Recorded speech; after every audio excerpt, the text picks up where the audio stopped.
Sorry guys, taking longer to get the patch download. I don't know why, but when it's a small patch, it takes forever. It takes longer than a big patch. Seems kinda weird, but it's happening, so.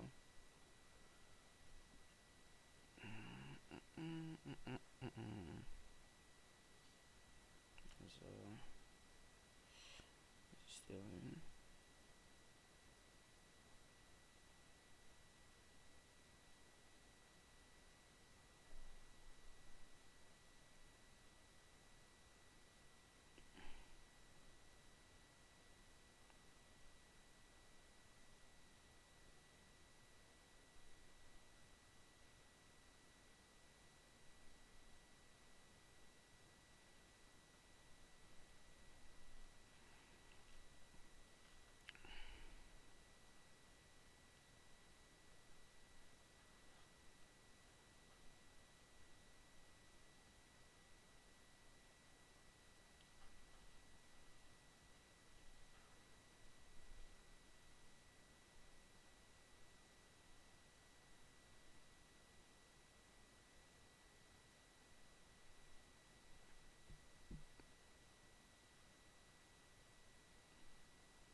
My cat's crazy.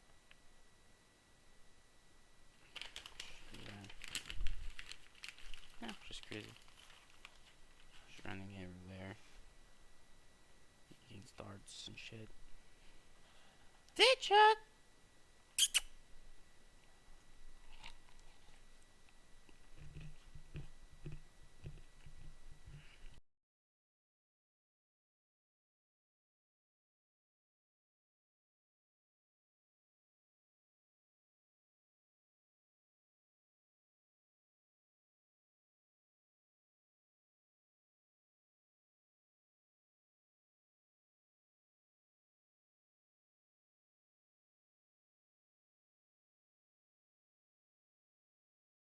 For this video, I want to talk about some helpful tips and tricks to get to Champions League. With the FNCS qualifiers coming up this weekend and more people getting to Contenders League, I thought this would be a perfect time to drop an arena guide. I don't know about you boys, but getting consistent points in arena this season is a lot harder and more time consuming than in past ones. It comes down to a combination of the new map, the new loot pool, and just the overall new meta that people haven't yet adapted to. Don't you worry though, Papa Jerian is here to save the day. In between grinding out vids for you guys and playing arena myself, I've been watching some of the few pros that are in Champions League currently, and I honestly think I may have cracked the code and figured out the fastest way to climb. So sit back, relax, maybe take out a pen and a piece of paper, because this is my guide to reach Champions League in Fortnite Chapter 2.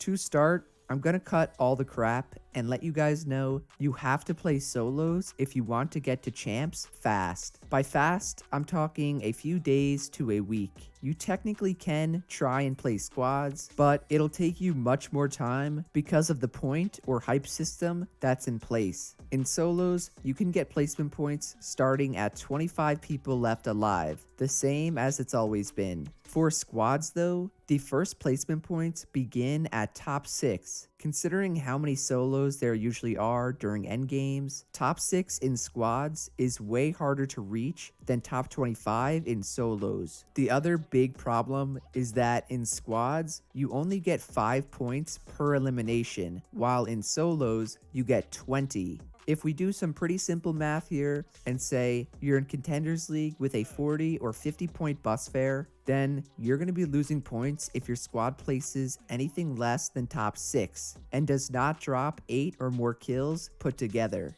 That is honestly ridiculous compared to solos, in which you only need a measly 2 kills to break even on points, or top 25 placement to gain points, which you can easily reach by just sitting AFK in a bush. So I know how boring solos can be and how much more fun squads are, but if you want to actually reach Champions League fast and not a week before the season ends, you have to grind solos and not squads. Alright, now let's get into some of the tips for playing out the early, mid, and late game. My recommendation for solo arena will always be to drop somewhere uncontested. There's just too much RNG in the early game from chests, floor loot, weapon rarities, and other people landing with you. The cool thing about the Chapter 2 map is that there are a lot more solo spots. Just pick any random spot on the map and you can easily find a bunch of tiny houses that I can almost guarantee you nobody else will. After landing and hopefully not fighting, your goal should be to get max mats and a solid loadout. Check out my loadout guide if you have not, but the tactical shotgun is king in this meta. So you're fine to run an AR, tac, and 3 heals, or 2 heals and either a sniper or RPG. Then, once the zone closes in, open your minimap and mark the center of the new safe zone. I've said this like 5 times in different videos already, but that is the most optimal place to be in terms of zone RNG. If you're a maniac and you want to test your luck, then sure, go ahead and rotate late on the edge of circle. Just don't go and complain when zone goes across the map and you get held in storm. Being at the center of zone is simply one of the many ways you can minimize RNG. So your new goal at that point in the game is to get to your marker as soon as possible. This is what I will call your early to mid game rotation, which should be one of the more difficult parts of the game. Why, you may ask? Well, it comes down to the complete lack of mobility in the current loot pool. Unless you have a boat or you get lucky and the zone is downstream so you can swim, you're gonna be forced to rotate on foot. This helpful graphic from 1UP Analytics shows exactly how fast or slow each transportation method is. You run at roughly 5.5 meters per second, which comes out to 100 meters every 18.3 seconds. Then in still water, you swim at essentially the same speed you walk, yet you dolphin dive at 8.92 meters per second. With the current going downstream, you swim at 8.57 meters per second and dolphin dive at 11.63 meters per second. And third, against the current, you swim at 1.79 meters per second and 5.28 meters per second while dolphin diving. Finally, motorboats move at 13.36 meters per second, and with the boost, you can do 16.19 meters per second. You don't have to memorize these exact values, but it is important to know what's the fastest way to get around. By this point, it's the mid game and you've made it to center zone. All you want to do from there is to keep marking the center of the next zone and rotating early. We're playing for placement points here, not elim points. You'll have your fair chance at racking up kills in the late game. For the mid game though, you just want to keep replenishing your materials, rotating early, sitting in 1x1s, and looking to third party fights. The only time you want to go for a kill or take a fight is when you need an impact frag. This is the word that describes any elim you get when you're in need of materials, ammo, or shield. Because remember, elims are important for arena points, and they're important for helping you survive the mid and early game. Every time you kill someone, you get 50 health or shield, as well as the ability to loot their body, which will have a minimum of 150 mats. You just cannot expect to have enough materials to last you from the start of the mid game to the end of the late game. It's straight up impossible. Even in squads, when you have 6,000 total materials between your teammates, if you get screwed over by a zone across the map, you're more than likely dead. The same exact thing applies for solos, but it's worse because you only have 1,500 materials total. You also have no teammates to tunnel or tarp into zone for you. It's all on you. So that's basically what an impact frag is and why it's so important. My advice is just to keep an eye on your materials, and anytime you're getting low, as in less than 100 or so mats, start to look for kills. You don't have to go complete psycho and jump into people's boxes, but start trying to replace walls and taking shots on people rotating. This is your time to slay out and get a ton of kills. So at this point, you're most likely in the late game and have been for a circle or two. My late game tips are these. First, you never want to be second high, aka the person directly below the guy on high ground. Second high is the first person that high ground will start to focus and pressure. If you're there, you'll have to waste a ton of materials to protect yourself, which you wouldn't have to do on any other lair. Therefore, you want to drop down below another opponent and find a lair that you're comfortable on. By the way, a lair is basically the horizontal level you're tunneling on. If there's other people on the same lair as you, as in they're at the same elevation and they're tunneling next to you, you'll want to go up or down a lair to avoid them. Second, because I know I'll get asked this, is to use metal and brick as you rotate in the late game. These are what's known as your hard materials because they're not as easy to shoot through when compared to wood. Wood is useful for mid-game rotations when you're trying not to get sniped and just to make it to zone. For those late game moving circles, use brick and metal first, then wood when you have nothing else.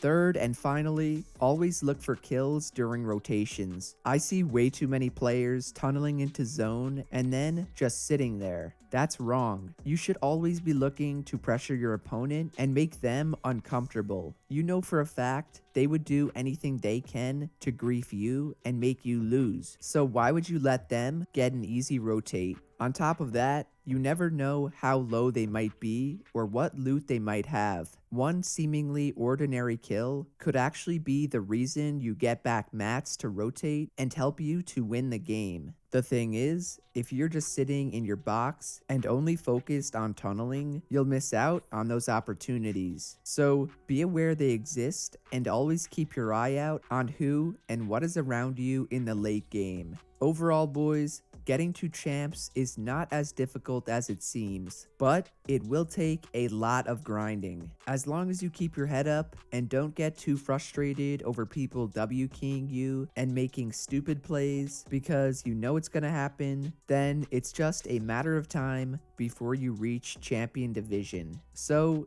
if this video helped you out, be sure to drop a like, subscribe to the channel, and to turn on post notifications. Thank you to everyone using code Jarian. I'm still trying to shout out more new people, so remember to let me know if you use my code. Otherwise, that's it from me, and I'll see you guys in the next one. Later.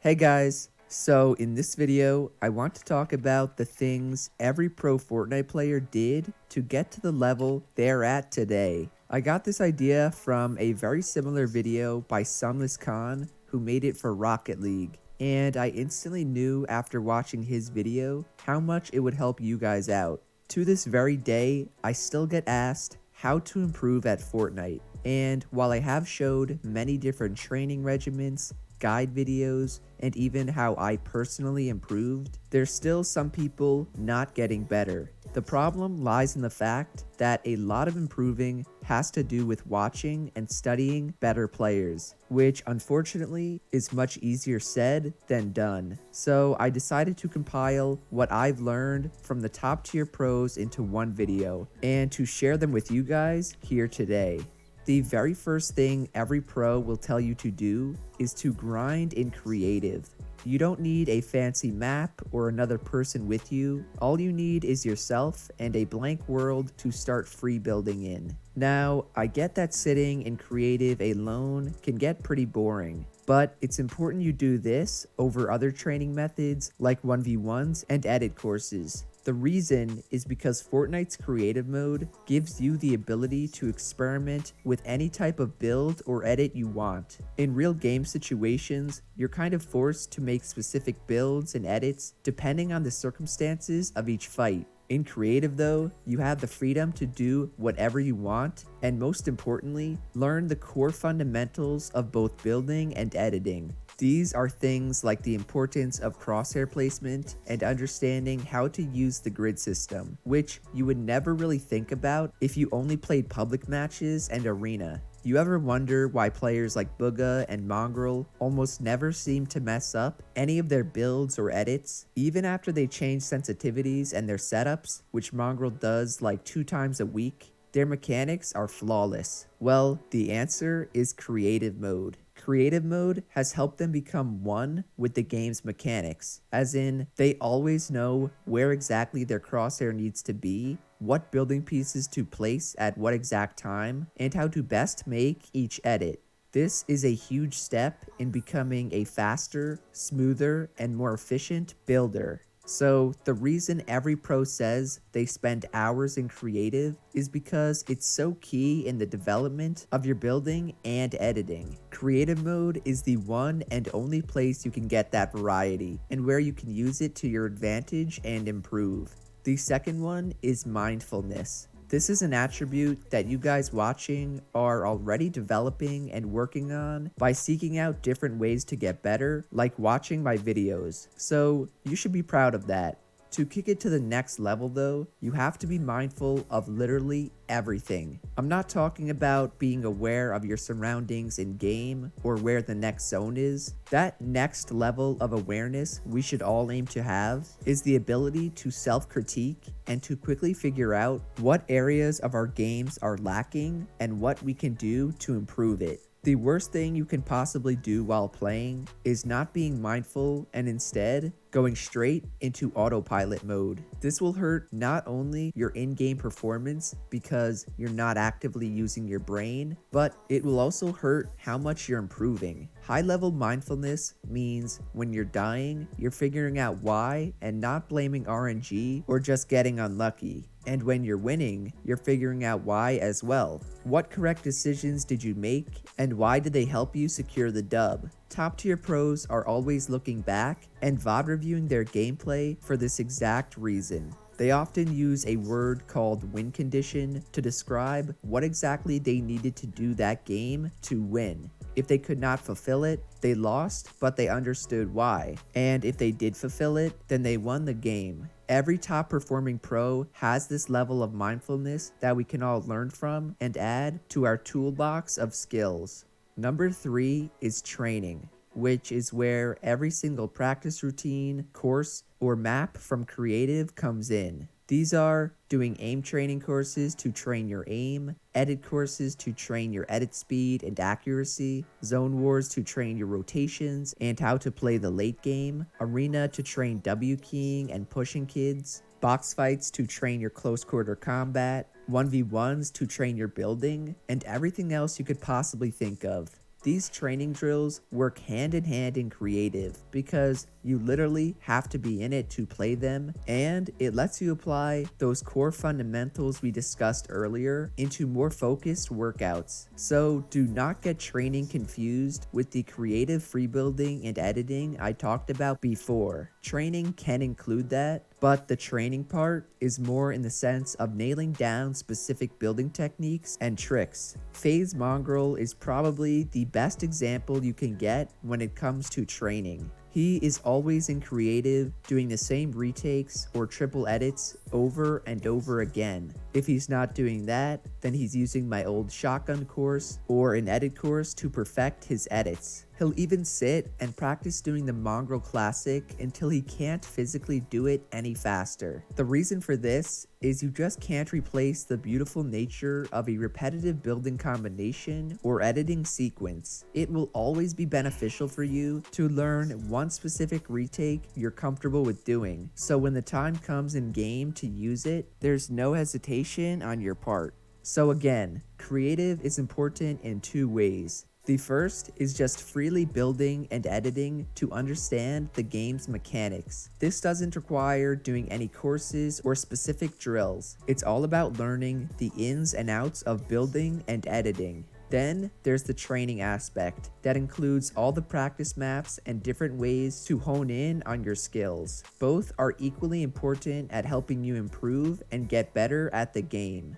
The fourth way every pro got good at Fortnite is through high-level scrims. This is one that's a little more difficult for regular players to attain, since the scrims that pro players play in are invite only, and this should make sense. Why would a pro want to play against bots all day? That would not help them improve or challenge them at all. Instead, they would much rather play and practice against the other best players in the world. Now, just because you can't get into these exclusive pro scrims does not mean you still can't find ways to play in customs yourself. There are tons of open discords to join, such as T1 scrims, Atlantis, West All-Stars, and Mayhem. Just search them up on Google and a Discord link should be at the top. People tend to overlook how important it is to actually play against people that are better than you. I know how fun pub stomping and beating up on bad players can be, but it won't get you any better. Every pro player knows this, and that's why they scrim every single day. So, regardless of how good or bad you think you are currently, your next step is to hop into scrims and learn from higher level players in game. Moving on, my fifth and final point is commitment. A lot of my improvement videos always focus on improving quickly and most efficiently. In truth though, there's nothing more powerful than raw time and how many hours you put in. Free building and creative, mindfulness, training, and scrims will help you out, but it's all going to be worthless if you're not able to put a decent amount of time into the game. Pretty much every pro who's won some sort of money spends upwards of 6 hours a day playing Fortnite, and they have been for over a year now. Every pro probably has over 3,000 hours logged between scrims, creative, and everything else they do. That's a crap load of time to be spent playing one game, and a lot of us will never reach that number, as Fortnite is nothing more than a hobby. But I think we can all learn from that level of commitment and what it takes to become a pro player. Of course, you can still become a good or above average player without putting in any ridiculous hours. The thing is, I would be lying to you if I said you could become a high level player that way. The more time you put in, the more you're going to get out of it. So don't let that put you down or discourage you. Just understand that reaching your full potential will require a high level of commitment. Overall, boys, those are the main things that every pro has done to reach the level that they're at. If you learned something or you enjoyed the video, then be sure to drop a like, subscribe to the channel,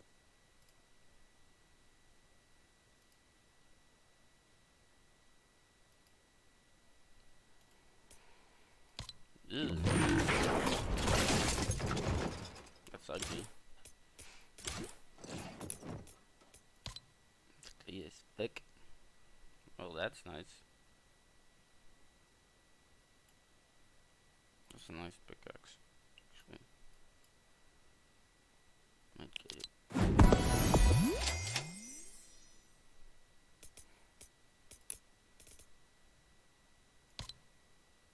Nah, I couldn't get it too.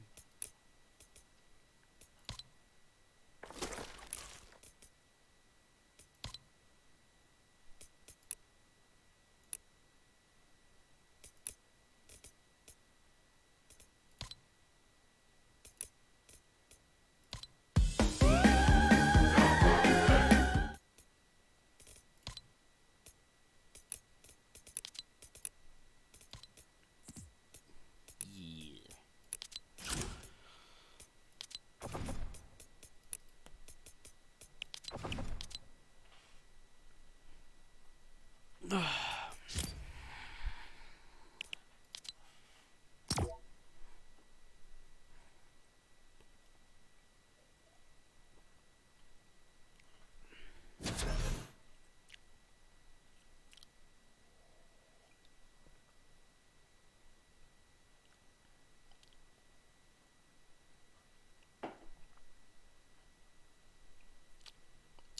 windy outside.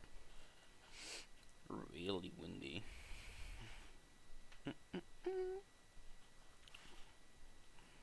While I'm inside.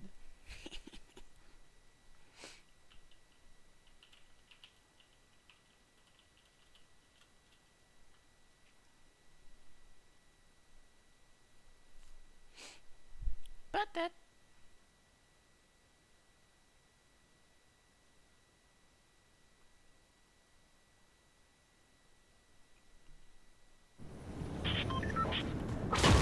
Power on the lab.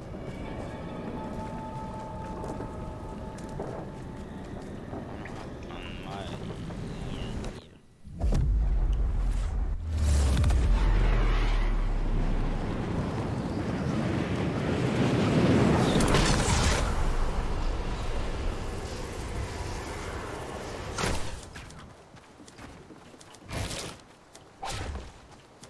What? I thought I placed it.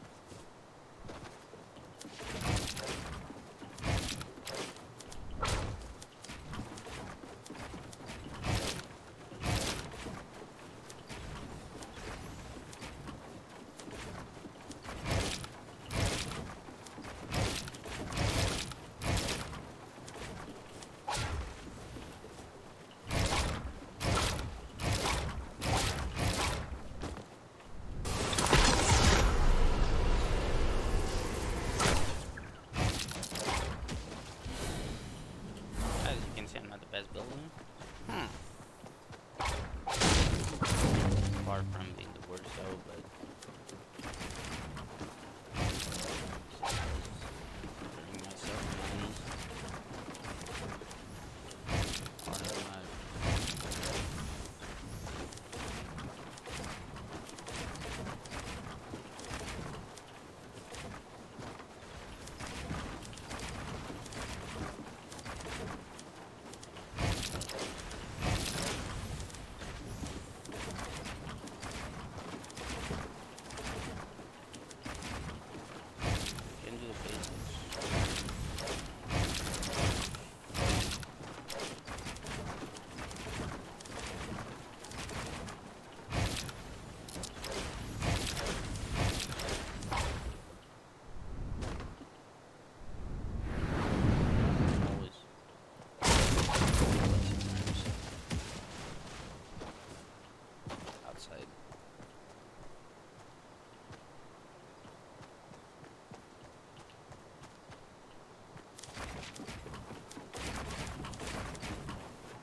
What?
My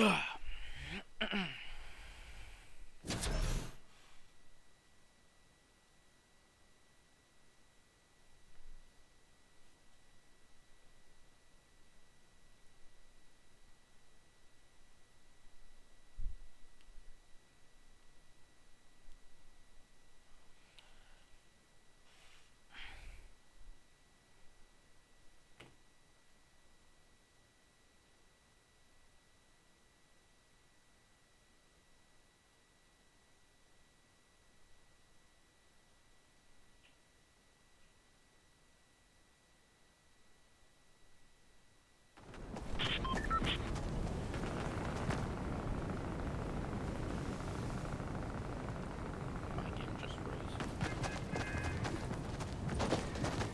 That might get the game. Freezing for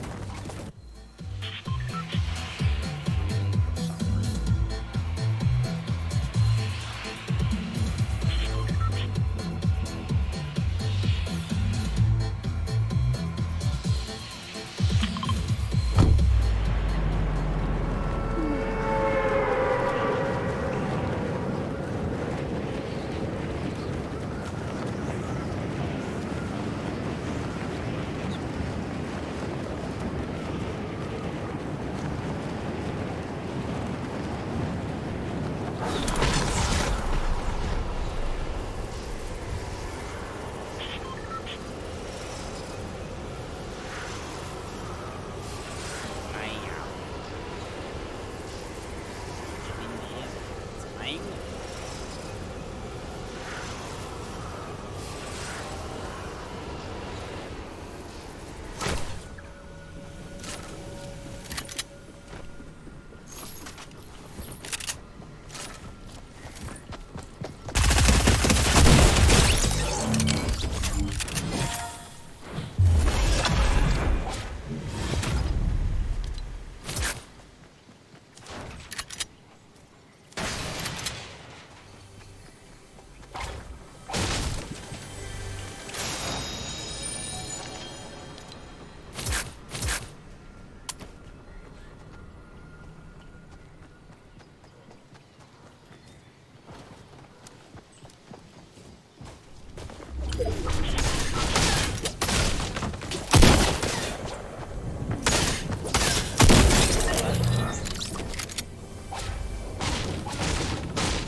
Oh, it really.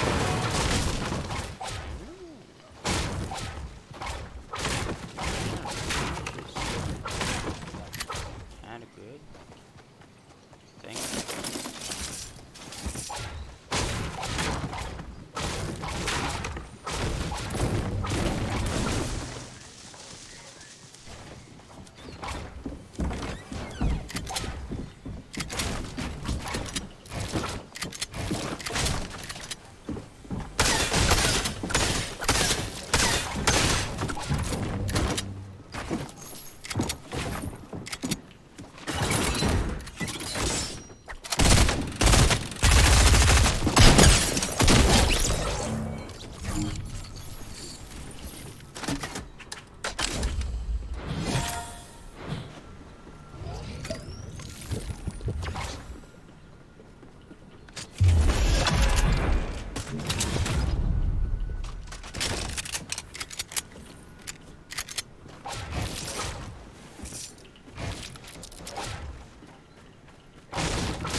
Time to go.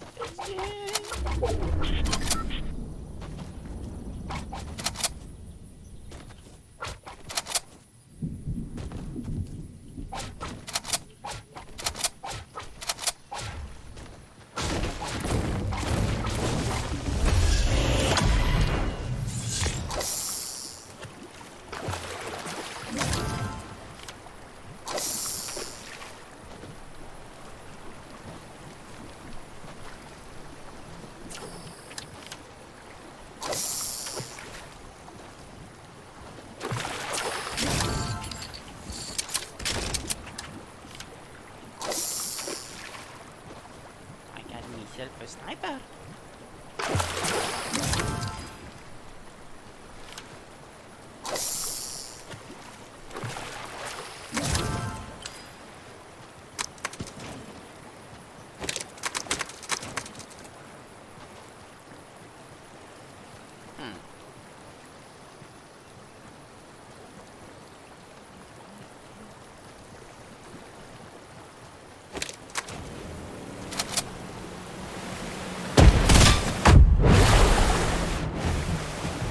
Yay!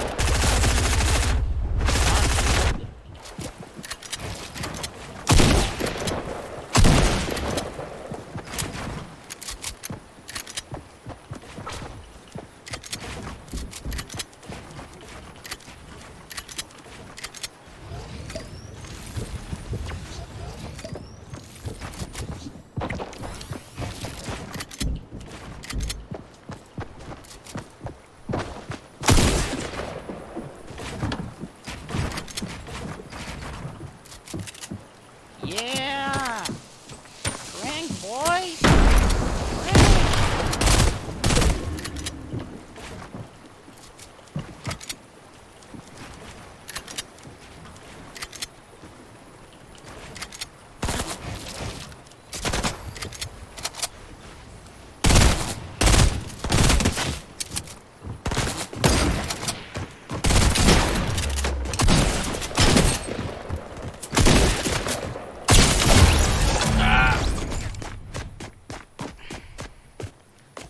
But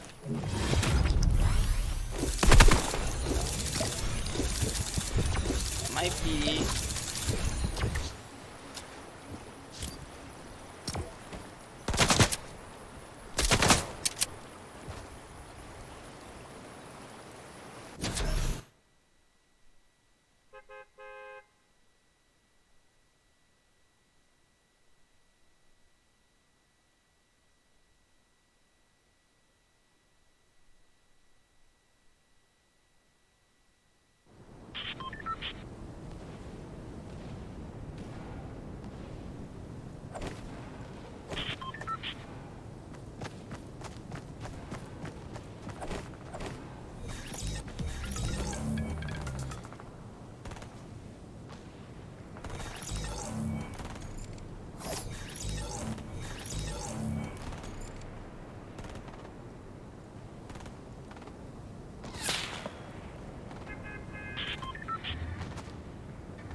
god. Hey! Just fine.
Use son shotgun.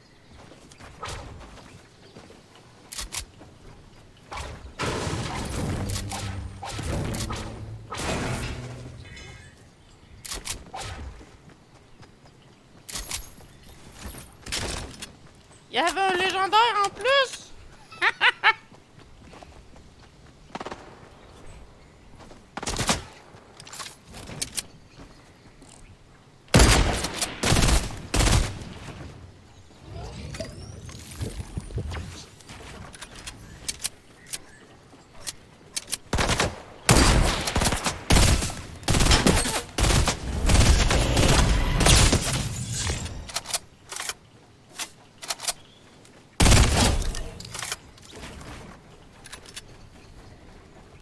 No?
What's up with those zombies? Scaring me.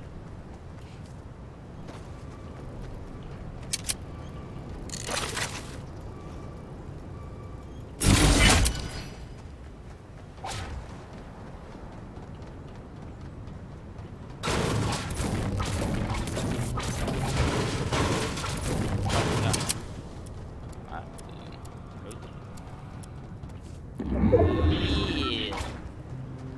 That's my boat.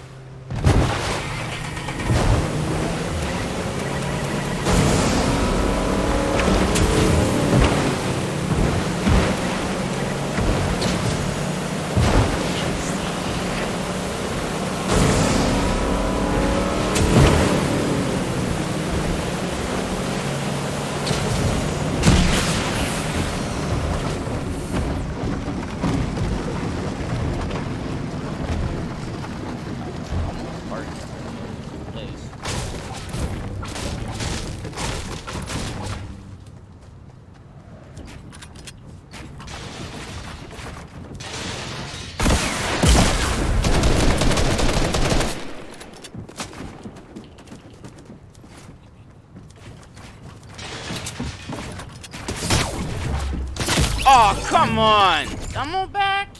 Oh, oh, oh. Oh, shit. Oh, shit. Cut. Cut, cut, cut, cut.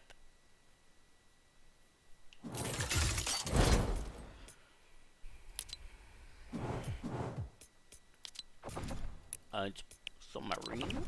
A bit of irene? Try to get that rank up. What the hell's that shit? That's ugly.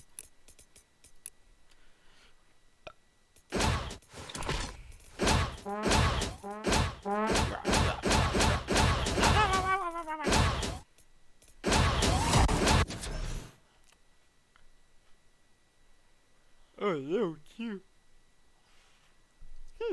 Interesting. Chit-chat. Chit-chat. This is chat.